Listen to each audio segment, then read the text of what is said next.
Yeah, I got you. Mic check 1 2 1 2. Mic check 1 2 1 2. Check 1 2. Check 1 2. Check 1 2. Check 1 2.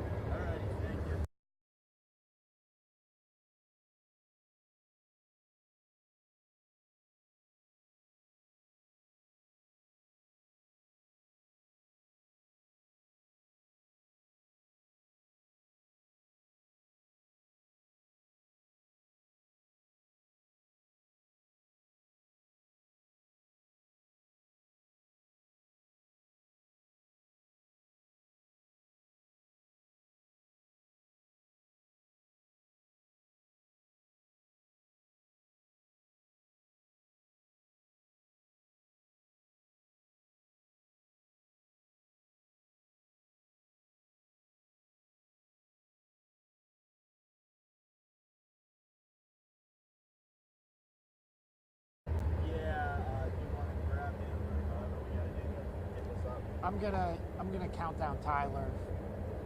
Ben said he's gonna count down. So it sounds like they're on the same page here. All right. Okay. Bye. Thank you. I think we're all set.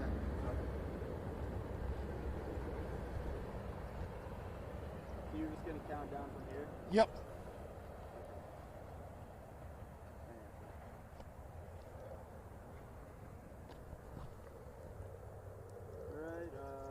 When you're ready.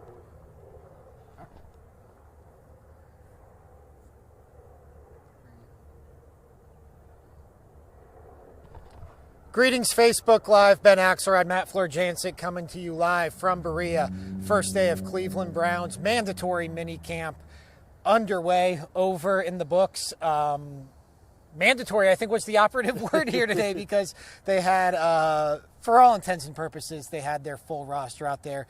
Jarvis Landry missed it with an undisclosed injury. Desmond Harrison missed a flight, but I think a couple of headlines from today, and we'll get to Duke Johnson, but the two players we talked about going into this were Duke Johnson and Odell Beckham Jr. And for all the headlines that Duke Johnson made before they got out on the field, Odell Beckham Jr. made even more, I think, when he got out there onto the field. Yeah, he looks the part, doesn't he? It's refreshing to see just where we were 2 years ago at the wide receiver position, extremely young, inexperienced, to where we are now, multi-time Pro Bowlers in the rotation now.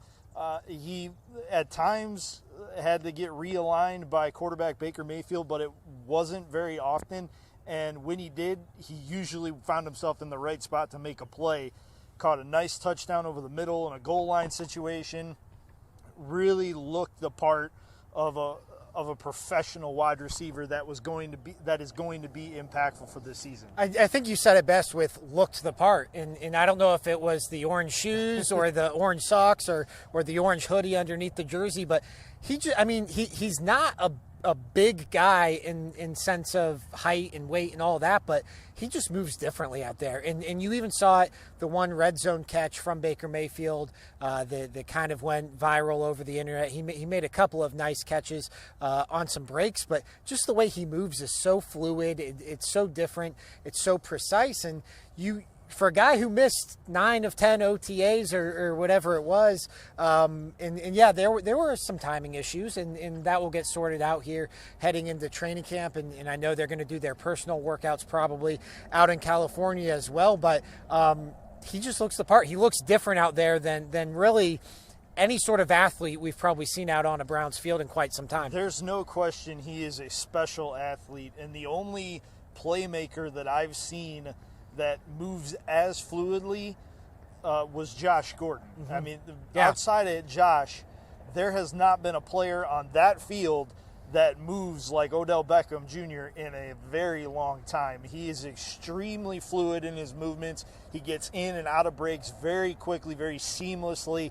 It looks effortless at times, and that's when you know how talented a guy really is. When he can make something very complex look very easy, and he did that today. Yeah, you wonder how can a guy who's 5'11", maybe generously, be a red zone target. Go on Twitter, go find the video. You'll see how a guy like Odell Beckham Jr. can be a heck of a red zone target, and it's going to be fun to see. But I think he stole the headlines during the show. Before the show here out in Berea, as much of a show as a 2-hour mini camp can be, it was Duke Johnson. He met with reporters. He walked right up to reporters. He knew it was kind of time to say his piece, and he did that. He did. He made it clear he still wants a trade from this team, but you were over there as well as I was. I think he was the first player to talk to reporters today. Yes. Kind of recap for the audience what Duke said and what you really took away from it. Well, Duke, first and foremost, when he was asked straight away, do you still want to be traded? One-word answer, yes. He wants to be in a place that wants him. He felt that by being placed on the trade block a month before he requested a trade, the Browns were being disloyal to him. He's a huge loyalty is huge to him, and he said once it stops on one end, it stops on my end too. So he also said that he's not going to be a disgruntled employee, which is kind of like us saying to each other, I mean no disrespect, right, but I'm going to go ahead and slam you. That's kind of what it felt like. And, taking away from some of his teammates' comments and also the head coach, Freddie Kitchens, look, Duke's under contract. Yeah. And if the Browns don't trade him, he has to be here. So he better be on board because the train isn't stopping for anybody. Yeah, there's some he said, she said to this, or he said, I guess, in this case, because Duke said he was put on the trade block in March. And if you go back, I looked it up, the first reports of the Browns potentially dealing Duke Johnson came in March. They match up with the timeline. I think there was a report out of Miami that it was the Eagles and Cowboys, although it wasn't clear who was inquiring, if the Browns had put him on the trade block or if teams were starting to do the math on the Browns signing Kareem Hunt and starting to inquire about Duke. And then Mary Kay Cabot of the Plain Dealer and Cleveland.com first reported in April that Duke requested a trade from the team. So the timelines match up, but Freddie Kitchens said the Browns never shopped Duke Johnson and that they didn't put him on the trade block and that he thinks he would be kept abreast of those conversations. So there's some he said to it. I think, Duke can talk about loyalty. I think Kareem Hunt has to be a factor in all of this because that is going to diminish Duke Johnson's role whenever he comes back. But the reality of the situation is Duke Johnson is entering the first year of a 3-year extension. It's an extension that was for $15 million, so it's a pretty reasonable extension for the Browns where they kind of hold all the cards in all this, and it sounds like they're not going to deal him. And I mean, it's the first day of mandatory minicamps, and Duke Johnson is here and out there running routes and taking handoffs. And so I don't know if this situation, how it will get resolved, if it gets resolved. The one thing, though, that made me think that the Browns might, have to start taking this threat or this trade demand seriously were Baker Mayfield's comments. And Baker Mayfield kind of coming out and really taking umbrage with Duke Johnson and the way he handled it. Baker Mayfield essentially said that it's not awkward because it's a self-inflicted wound that this team is suffering because Duke Johnson wants a trade. And Baker alluded to, Duke going to the media to request that trade and all of that. So for a team that's looking to break a 16-year playoff drought, I don't know if, a guy who might be the team's third best running back is worth the headache. But right now the Browns are kind of handling this in the sense that Duke's here, Duke's under contract, and that's how we're proceeding forward. And I think that's the right way to do it. First and foremost, Kareem Hunt isn't going to play for the first 8 games of the season. They have to have a contingency at running back beyond Nick Chubb, whether that's Dontrell Hilliard, Duke Johnson Jr., what have you. They have to have depth at that position. And for Duke to come out and say what he did, I appreciate his honesty. I think he did not mince words. He let it be known what his thoughts were. But there is going to be some issue in that locker room. Mm-hmm. If he continues to say, I want to be traded, Baker Mayfield was not having it. Yeah. And I think that's you're not going to get many guys that are going to be outspoken about that because you try not to talk about other guys' situations. Yeah. But Baker doesn't care, and I think as a leader of this team, which, make no mistake, even though he's in year 2, he's very much a leader of this offense and this team. He sets the tone for the locker room, and everybody's going to fall in line with that. And if he's feeling that, Duke is doing the team a disservice, that's going to filter to other players. Yeah. Looking on the field, other than Odell, I'm not even sure there's much to take away from a day like today. It's, they're not in pads. It's Right. touch and go. It's all of that. So other than Odell, I'm not sure what to take away. I said on our preview show, I was interested in seeing the depth chart, and I thought that one thing that stood out about the depth chart was, one, their base package actually seemed to be nickel. They were playing a lot of nickel defense with Jermaine Whitehead in there at kind of a nickelback slot, and TJ Carey as well. And then two, when they would go to their true base defense with three linebackers, it was Adarius Taylor playing alongside Joe Schobert and Christian Kirksey. They were really using Jannard Avery primarily as a pass rusher. That stood out to me. I don't know if you had any takeaways offensively or defensively as far as the depth chart. Darius Taylor is kind of the guy we all forgot about. After the draft, when they brought in Mac Wilson and Sione Takitaki, everybody was talking about those two guys being able to crack the starting lineup, and they very well might with a good training camp and good efforts in the preseason. But we kind of forgot about him. He's a veteran that has some good numbers, is very competent when he's out there. He's not a liability, and I was impressed by that. He was a veteran that has two young guns who are really striving to take his spot, and he's going to make sure that they earn it.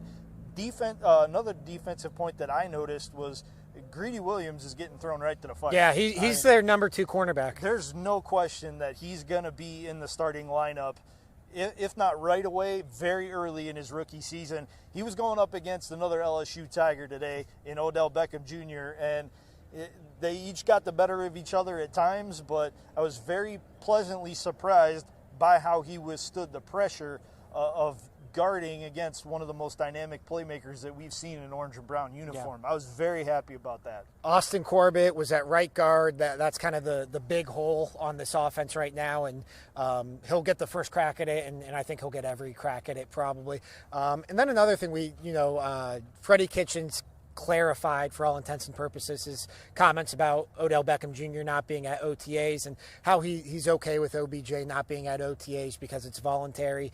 But one thing that did stand out to me was that Antonio Callaway did not get a lot of time with the ones today, and they were rotating a lot of receivers in and out, but Antonio Callaway, for whatever reason, was typically relegated to the 2s and 3s, and I think he's a guy a lot of fans, a lot of people like us are expecting to see with the ones, even when this receiving core is at full go with Jarvis Landry. I do wonder if there's a part of this Browns coaching staff that was unhappy with Antonio Callaway taking his voluntary option as far as the OTAs were concerned as a second-year guy who really hasn't proven all that much on the field. Yeah, he's shown he can be very speedy and be dynamic with the ball in his hands, but he's also had the fumble issues. So he's got a lot to work on, and I think they were trying to send a message to him. They also had him working on punt return, which he's one of several guys in the mix on punt return to help replace the void left by Jabril Peppers being part of the trade that brought Odell Beckham Jr. here. So, I think it was message sent. Whether it's message received or not, I don't know. Typically, you like seeing the younger guys show up even when it's voluntary because they still have stuff to learn about the game. Especially with a new playbook. I mean, you look at Tom Brady, and it was year 15 before he stopped showing up to voluntary workouts. And that guy is the gold standard in terms of NFL talent. And to see it be important enough for him to show up, I think that really should resonate more with some younger kids that didn't take part in it. Like I said with Odell, he's 5 years in. Yeah, it's a new playbook for him, but he's been in an NFL system for a very long time, and he's been very productive at this level. Callaway, like you said, still has a lot to prove. And first and foremost, you can't prove it if you're not on the field. Yep, there's no doubt about it. You mentioned the punt returning. Odell was not back there. I'm okay with that. Yeah, he's fielded punts sporadically throughout his NFL career, and that might be a break glass in case of emergency type deal. Well, I mean, you saw it last year with Jarvis Landry was kind of that in case of emergency guy. He was very much active in special teams when the Browns were actually allowed to use him on special teams. So I think that at some point this year we will see him on a punt return, whether that will be on a somewhat permanent basis or on a trick play Odell's going to factor in on special teams. Speaking of special teams, before we get on out of here, at the end of practice, there was kind of a hurry-up offense drill with the offense needing a field goal to win the game. Both Greg Joseph and Austin Siebert converted their attempts. Siebert hit it from 50-plus. I'm not sure on the distance on Greg Joseph's. I know it caromed in off the uprights, but it still made it through, so that's good. Still counts for 3. Yeah, it still counts for 3. And, you know, that's a good sign that both of these guys are able to, in those competitive situations, hit those long field goals. Yeah, there's no doubt about it. And day 1 out here in Berea in the books. Day 2, Odell Beckham Jr. expected to speak with the media and reporters tomorrow. So, gee, I wonder if there's going to be a few people in that media room with us. it was pretty packed today, but it might be a little more packed tomorrow, and we will be here as well. So, for Matt Florjancic, I'm Ben Axelrod. Thanks for watching on Facebook Live. All right, cool.